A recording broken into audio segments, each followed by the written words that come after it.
Hello guys, SR के online classes में आपका स्वागत है। मैं हूं तौफीक खान।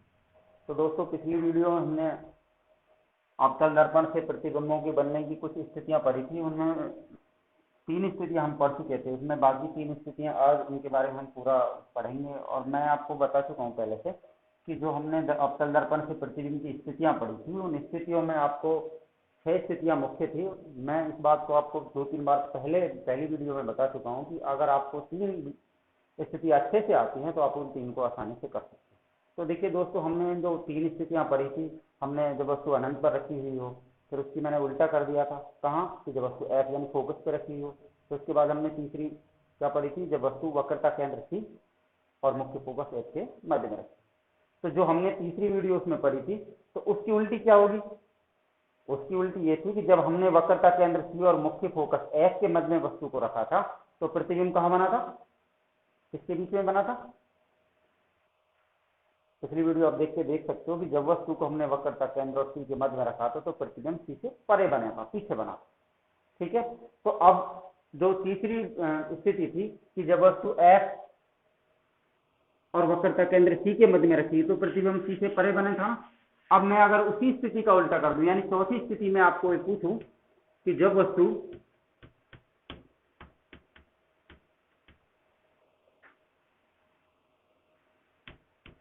सी से परे रखी हुई हो, वो मैंने लिखा नहीं क्योंकि मैं अधूरी रह गई थी, तो वही आपको बता दे रहा हूं कि अवतल दर्पण किससे स्थितियां पढ़ रहे हैं हम लोग? अवतल दर्पण। ठीक है। तो आप कह रहे हैं कि जब वस्तु सी से परे रखी हो, तो प्रतिबिंब कहां और कैसा बनेगा, यानी किरण चित्र बनाकर प्रतिबिंब की स्थिति को समझाइए, पूछ रहा है ये। तो देखिए, वही बात, सबसे पहले क्या करना है पता है आपको? अवतल दर्पण बनाना। ठीक है।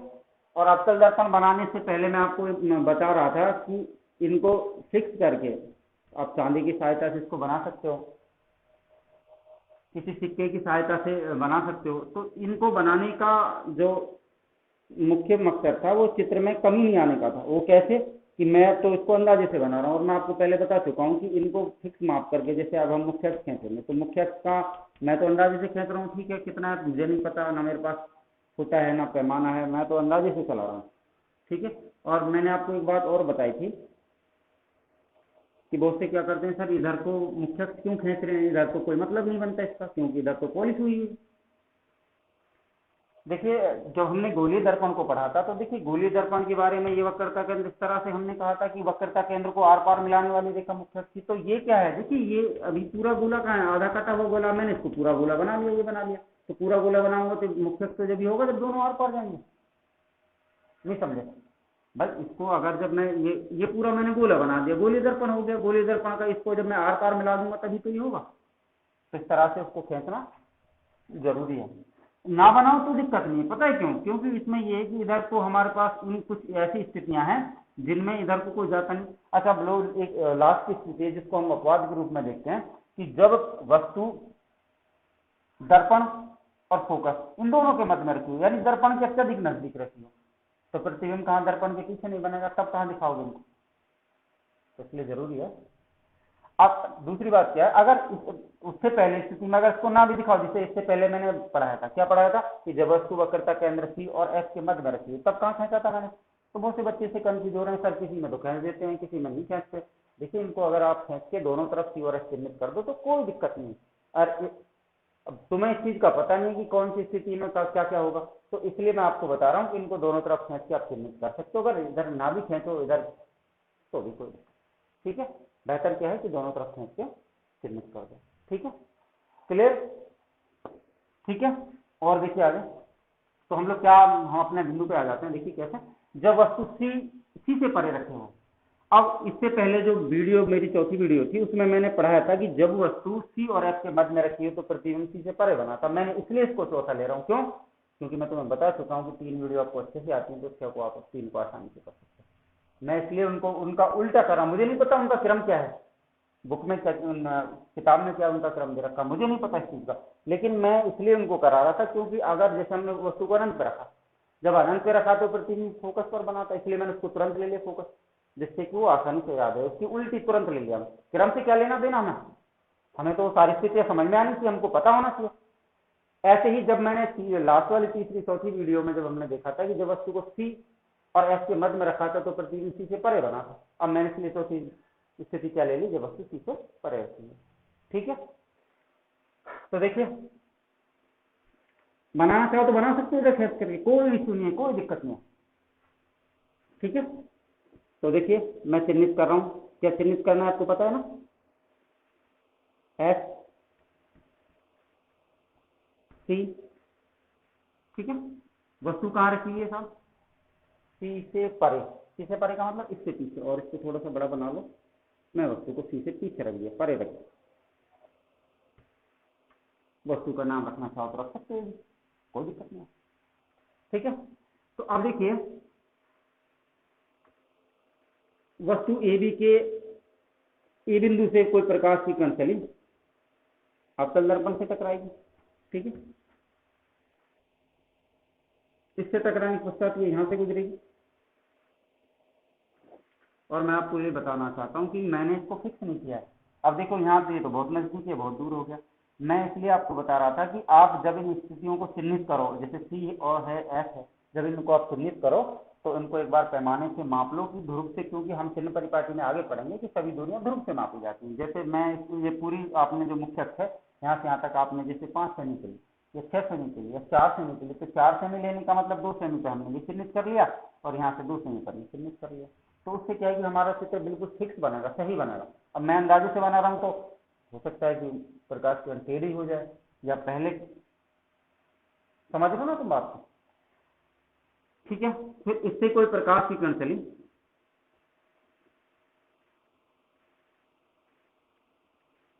ठीक है, इससे चलने के पश्चात ये एक दूसरे को कहां प्रतिच्छेदित कर रहे हैं, यहाँ पर।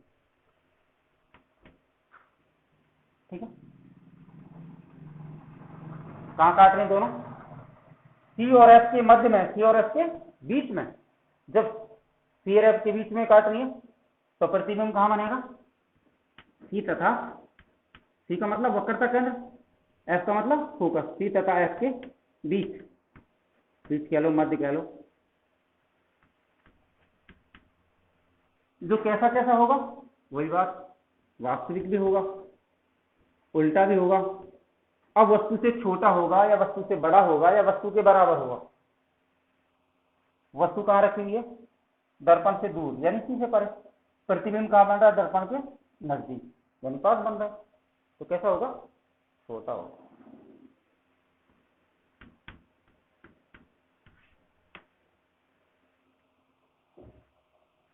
तो दोस्तों 4 स्थितियां क्लियर हो गई ना। अनंत पर रखी हुई हो तो प्रतिबिंब फोकस पे बना था, फोकस पर रखी हो तो प्रतिबिंब अनंत पर। तीसरी स्थिति में जब वस्तु को सी और एफ के बीच में रखा था तो सी से परे बना था। अब जब सी से परे रखा है तो सी और एफ, तो 4 स्थिति बिल्कुल क्लियर हो गई। अगर देखिए फिर भी अगर किसी स्टूडेंट को दिक्कत हो तो आप कमेंट करके मुझे बता सकते हो। और बहुत से बता रहे थे कि सर जो है ना आप थोड़ा इंग्लिश में लेक्चर नहीं देते, हमको से लड़के इंग्लिश मीडियम से, पता नहीं हमारे स्कूल के हैं नहीं, इस चीज़ का तो मुझे नहीं पता, लेकिन वो शायद इंग्लिश मीडियम से हैं, कह रहे थे कि सर हमें थोड़ा सा लेक्चर इंग्लिश में दिया करो। अब दिक्कत क्या है कि अगर मैं इनको इस तरह से, मुझे कोई सी नहीं है, मैं पढ़ा सकता हूँ, लेकिन दिक्कत क्या है कि हमारे बच्चों को कब वो हिंदी मीडियम से, तो उनको ये पता नहीं, क्योंकि हम स्पेशल उनके लिए वीडियो बना रहे हैं। अब देखने वाला कोई भी समझ सकता है, कोई पाबंदी नहीं है किसी पे, अच्छी बात है समझना किसी चीज़ को, लेकिन ये है कि फिर हमारे बच्चों को नहीं। अब चाहो तो अलग से मैं आगे वाला चैप्टर है जो उसको मैं शायद कर सकता हूँ, लेकिन इसमें दिक्कत ये है कि मैं इसको हिंदी मीडियम से पढ़ा रहा हूँ, बीच में इंग्लिश में लेक्चर दूँ तो फिर शायद हो सकता है कि थोड़ा सा उनको ना समझ में आए। तो दोस्तों ये 4 जो है ना, चारों स्थितियां क्लियर हो चुकी। ठीक है, अब 5वीं स्थिति देखते हैं।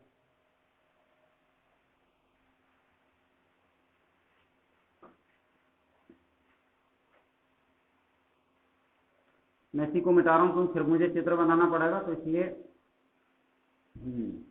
5वीं स्थिति क्या है, जब वस्तु सी, सी का मतलब वक्रता केंद्र, देखिए पेपर में सी आ जाए, वक्रता केंद्र आ जाए, तो आपको एक ही मतलब है, ये नहीं कि उसमें तो सी था इसमें वक्रता केंद्र। इस बार इसलिए तो मैंने वो दर्पण से संबंधित कुछ महत्वपूर्ण परिभाषाएं पढ़ाई थी जिनमें वक्रता केंद्र था, वक्रता त्रिज्या था, फोकस दूरी था, ध्रुव था, समझ लो। तो इसलिए इनको याद रखना है। तो पांचवी स्थिति क्या है, जब वस्तु वक्रता केंद्र सी पर स्थित हो, रखी हुई हो, एक ही मतलब इन सबका, ठीक है। कैसे करें बताओ, क्या करेंगे सबसे पहले? सबसे पहले भाई मैंने तो बना रखा है ऑलरेडी, आप भी बना लो। सबसे पहले अवतल दर्पण, अवतल दर्पण पे पॉलिश करके सब फिर क्या करना है, मुख्य अक्ष खींचना है। मुख्य अक्ष के लिए मैं आपको बता चुका हूँ, दोनों तरफ खींच दो, कोई सुनिए, उधर भी आप और चिन्हित कर सकते हो, इधर, ठीक है। कंफ्यूज में नहीं रहना, इसलिए मैंने इससे 2 मिनट पहले आपको बता दिया है, सब चीज आपको क्लियर हो जाएगी। मैं इसको कहाँ चिन्हित कर रहा हूँ, यहाँ पे एस चिन्हित कर रहा हूँ। आपको माप के बनाना है, मैं अंदाजे से बना रहा हूँ, ठीक है। एफ, इसके बाद फिर क्या चिन्हित करना है, सी। सी का मतलब वक्रता। कहाँ रखी हुई हमारी वस्तु, कह रहा है जब वस्तु सी यानी वक्रता केंद्र सी पर रखी हुई हो। सी पर रख के देखते हैं, ये सी है,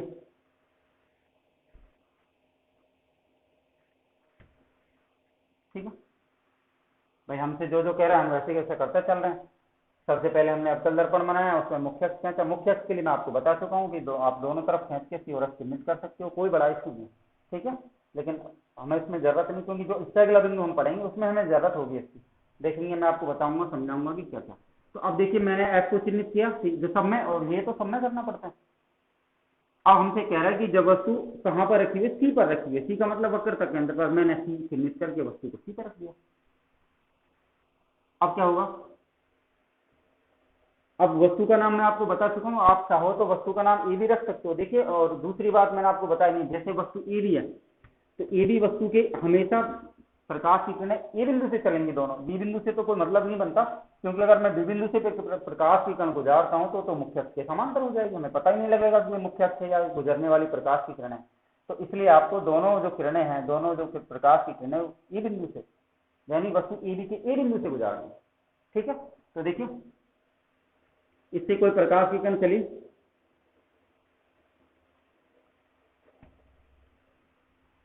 अवतल दर्पण से टकराई।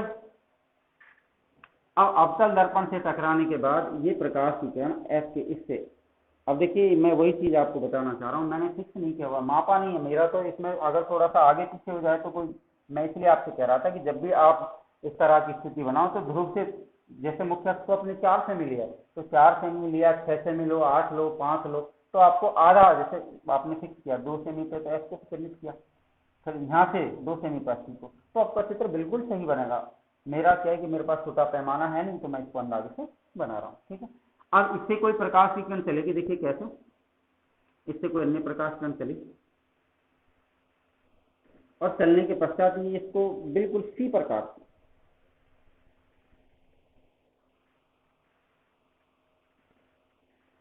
वस्तु भी सी पे रखी हुई थी, प्रकाश की किरणें भी एक दूसरे को सी पर प्रतिच्छेदित कर रही, काट रही। तो इसका मतलब क्या हुआ कि जब वस्तु सी पर रखी हुई हो, यानी वक्रता केंद्र पर रखी हो, तो प्रतिबिंब भी कहां पर बनता है, सी पर ही बनता है, सी पर, यानी वक्रता केंद्र पर बनता है। ये अजीब स्थिति सामने आई है। हमने अनंत पे रखा तो फोकस पे बना, फोकस पे रखा तो अनंत पे बना, सी और एफ के मध्य में रखा तो सी से परे बना, सी से परे रखा तो सी और एफ के मध्य में बना। लेकिन अब ये अजीब स्थिति 5 में क्या है कि जब वस्तु को हमने वक्रता के अंदर सी पर रखा तो प्रतिबिंब भी, ये प्रकाश की किरणें दोनों सी पर काट रही हैं। उसमें कोई छोटा बनता था, कोई बड़ा बनता था, लेकिन इसमें एक अजीब स्थिति सामने आई। तो देखिए जब वस्तु को हमने वक्रता केंद्र सी पर रखा तो देखा कि सी पर हमने जब वस्तु को रखने को, वस्तु ए बिंदु से कोई प्रकाश किरण चली, अब तक दर्पण से टकराने के पश्चात इधर को आ गए, फिर इससे दूसरी प्रकाश किरण चली, तो दोनों आपस में एक दूसरे को सी पर, फिक्स सी पर, ठीक है, बिल्कुल जब सी के बीचों बीच का, यानी सी पर काट, तो प्रतिबिंब जहां काटेंगे, प्रतिच्छेदित करेंगी, दोनों प्रकाश किरणें मिलेंगी, तो वही तो प्रतिबिंब बनता है। इसका मतलब सी पर काट रहे हैं तो सी पर बनता है। कैसा कि ये प्रकाश किरणें वास्तव में जाके मिल रही है या आपको प्रतीत हो रही है, वास्तव में जाके मिलते हैं, इस कारण से प्रतिबिंब कैसा होगा, वास्तविक। वास्तविक होगा तो लाजमी है, कैसा होगा, उल्टा भी होगा। अब ये बताओ मुझे, वस्तु से छोटा होगा या वस्तु से बड़ा होगा या वस्तु के बराबर होगा। तो अब देखिए वस्तु कहाँ रखी हुई है, सी पर। दोनों प्रकाश की किरणें ये भी कहाँ काट रही हैं, सी पर ही काट रही हैं। तो सी पर तो वस्तु रखी हुई है, सी पर एक दूसरे को काट रही है, यानी प्रतिबिंब सी पर बना तो वस्तु के बराबर होगा कि नहीं होगा, ना छोटा होगा ना बड़ा, वस्तु के फिक्स बराबर होगा। प्रतिबिंब कैसा होगा, वस्तु के बराबर। तो आपसे पूछा जाए कि जब वस्तु सी पर रखी हो तो किरण चित्र बनाकर प्रतिबिंब की स्थिति को समझाइए, तो आपको ये किरण चित्र बनाना है। और वस्तु की स्थिति क्या है, इस स्थिति में प्रतिबिंब सी पर ही बनता है, जो सदैव वास्तविक, उल्टा और वस्तु के बराबर होता है। ठीक है, तो दोस्तों ये पांचवा जो पॉइंट था, पांचवा जो बिंदु था वो क्लियर हो गया। अब इसका छठा पॉइंट पढ़ते हैं। देखिए उस छठे पॉइंट को अपवाद के रूप में देखा जाता है। बस इसको अपवाद के रूप में क्यों देखा जा रहा है, क्योंकि देखिए हमने ये देखा था कि अवतल दर्पण से बनने वाले प्रतिबिंब सदैव वास्तविक और उल्टे होते हैं, वो कभी काल्पनिक और आभासी नहीं होते। लेकिन एक ऐसी स्थिति भी है कि जब हम वस्तु को दर्पण के अत्यधिक नजदीक रख देते हैं, पास रख देते हैं, तो फिर प्रकाश की किरणें मिलती तो वास्तव में ही है, लेकिन हमें मिलती हुई प्रतीत होती है। कहाँ, दर्पण के पीछे मिलती हुई प्रतीत होंगी। तो फिर तुम्हें पता है जब प्रतीत होती है, आभास होता है हमें मिलने का, तो आभासी होगा, काल्पनिक होगा। तुम तो कह रहे थे कि सर अवतल दर्पण से बनने वाले प्रतिबिंब वास्तविक और उल्टे होते हैं, लेकिन ये तो अपवाद स्थिति आ गई सामने। इसमें तो फिर प्रतिबिंब दर्पण के पीछे बन रहा है। एक बार समझ लेते हैं, देखो कैसे।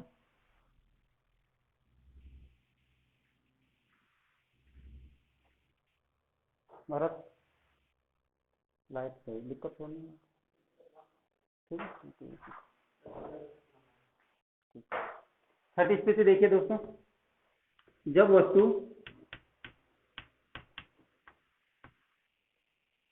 दर्पण या तो इसको एफ और ध्रुव के बीच कह लो, या फिर इसको दर्पण के अत्यधिक नजदीक करो, इन दोनों का एक ही मतलब है। तो मैं आपको लिख रहा हूं, जब वस्तु एफ यानी फोकस तथा ध्रुव, ध्रुव को मैं ओ से चिन्हित कर लो या पी से, ठीक है।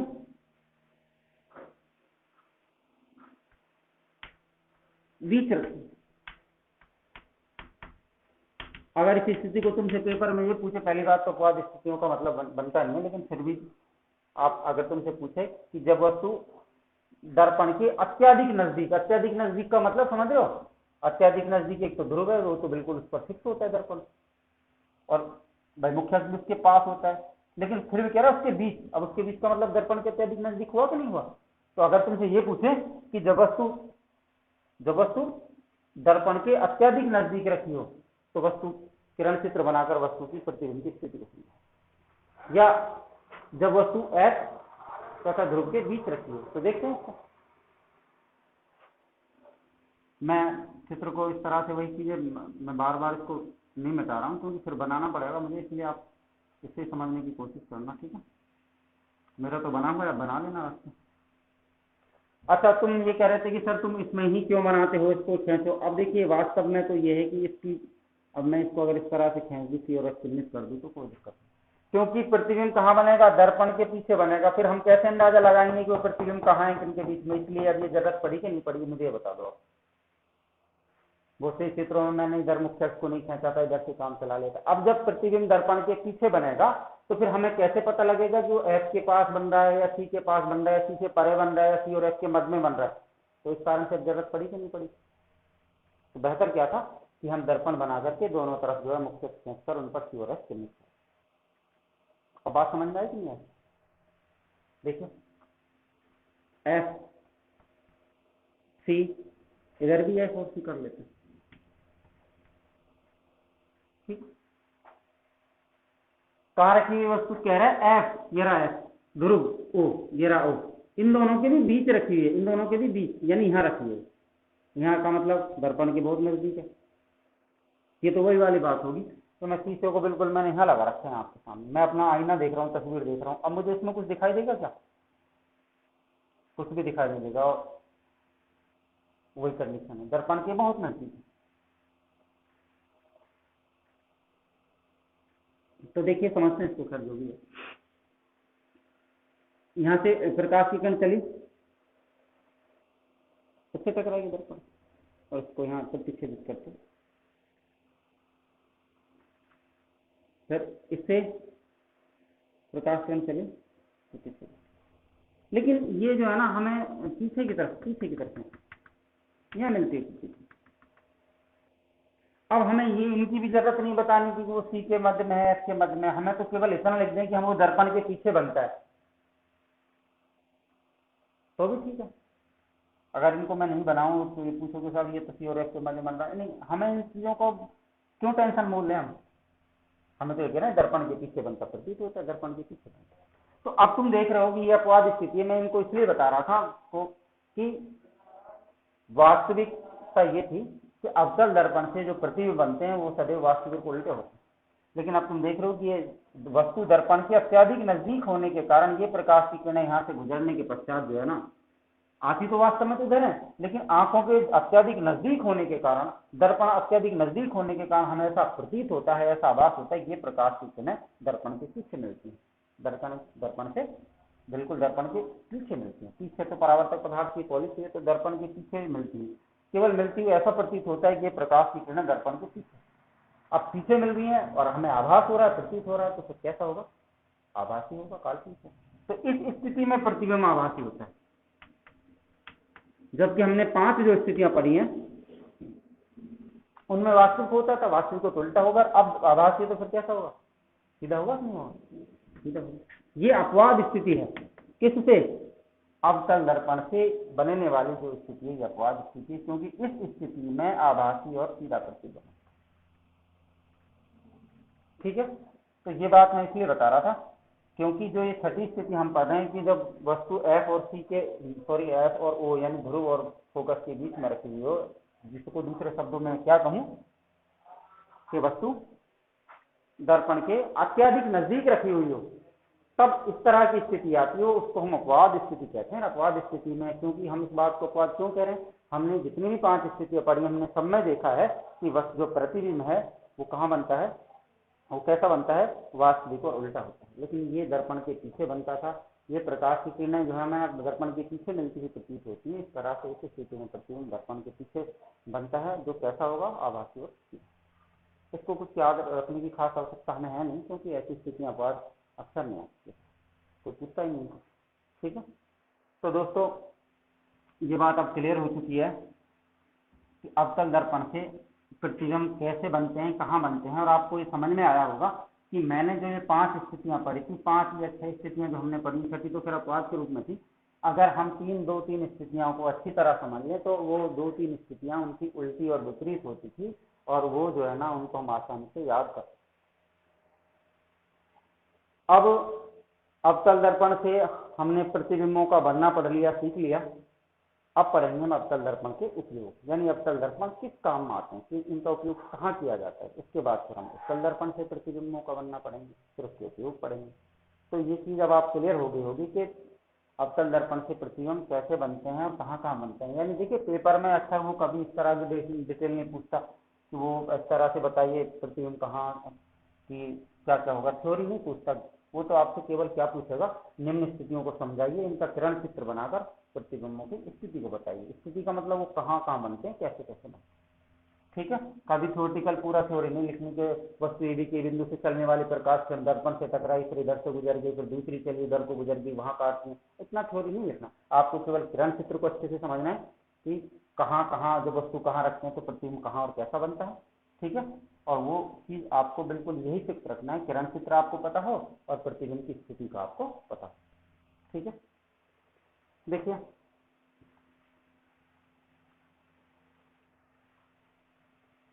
तो अवतल दर्पण से हमने प्रतिबिंबों का बनना सीखा है, अब पढ़ेंगे अवतल दर्पण के उपयोग।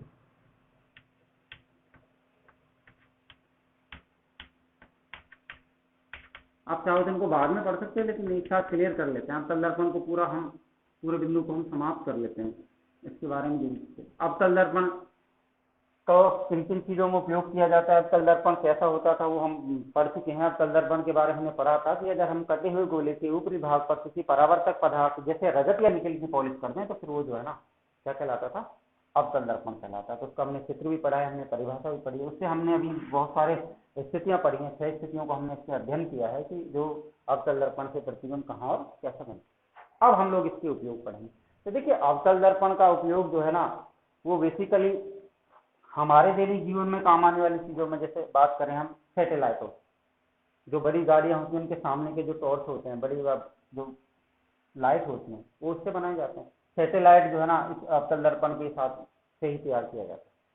अवतल दर्पण देखिए इस तरह का दर्पण था कि इस दर्पण में क्योंकि इसके ऊपरी भाग पर परावर्तक पदार्थ की पॉलिश होती थी, तो इसका जो अंदर का भाग था उससे हम आसानी से किसी भी शेविंग दर्पण, जो शेविंग बनाने वाले दर्पण होते हैं जिनमें हम अपना आईना देखते हैं, लेकिन वो ऐसा नहीं कि समतल दर्पण है। इस बात को हम पढ़ेंगे कि भाई समतल दर्पण से बनने वाले प्रतिबिंब तो वास्तविक, सॉरी, आभासी और काल्पनिक, जिनको हम आभासी कह सकते हैं, काल्पनिक कह सकते हैं, वो होते थे, सीधे होते थे।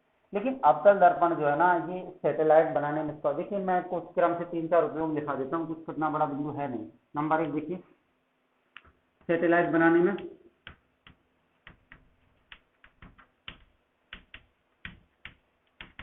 नंबर दूसरा, बड़ी बड़ी जो गाड़ियां होती हैं, गाड़ियों के सामने की लाइट, सामने के प्रकाश पुंज में।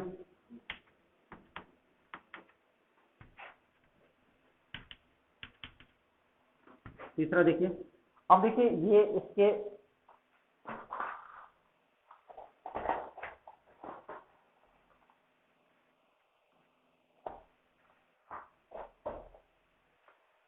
देखिए अब टेक्नोलॉजी थोड़ी अच्छी है तो इसका रंगीन प्रकाश पुंज भी आजकल बनाया जा रहा है, क्योंकि हमारी टेक्नोलॉजी अच्छी है। रंगीन टेक्नोलॉजी के द्वारा हम उसका रंगीन प्रकाश पुंज भी बनाते हैं, जिससे हम बहुत सारे प्रभाव को समझते हैं। लेकिन अब देखिए हमें उसकी जरूरत इसलिए नहीं थी। देखिए आप चाहो तो लिख सकते हो प्रकाश के रंगीन प्रकाश पुंज में, रंगीन पुंज तैयार करने में, ठीक है, मार्ग को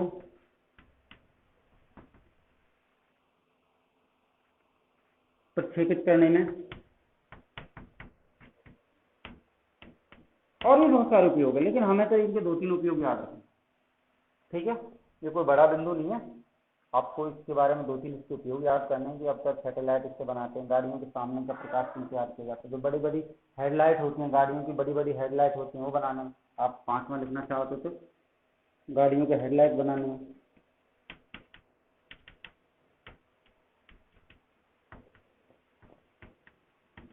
और भी बहुत सारे लिख सकते हैं, ठीक है।